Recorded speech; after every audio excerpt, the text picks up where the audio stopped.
Okay, I'm in the sprinkler room where the water shut-off valve is, and as you can see as it comes up, here is a PRV valve. The main line comes in right there. You have a shut-off. You have a bypass line between the two shut-off valves.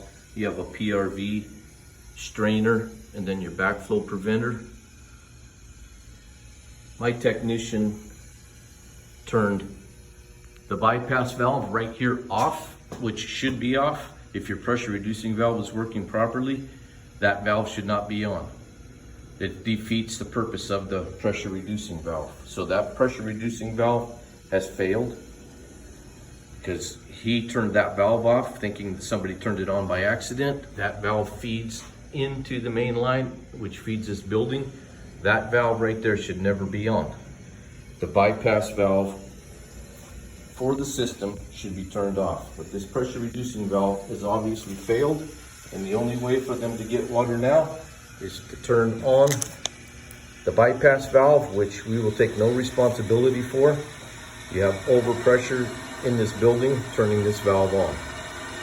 But this is the valve that's shut off right now. You can hear the water dripping through here, adding excessive pressure to this system.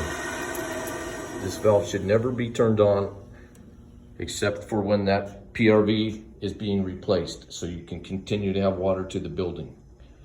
But this valve right here is failed. This is the pressure reducing valve to lower the pressure in this building.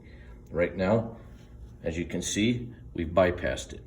I could shut this valve off right here and isolate this valve, shut this one off right here, and we could take this system apart and you still have water to the building. That's the only purpose for this. That's the only purpose for this bypass line right here. So I've got it on now. All the businesses will have water pressure, but you're gonna have excessive water pressure in this building due to the fact that that pressure reducing valve is not working.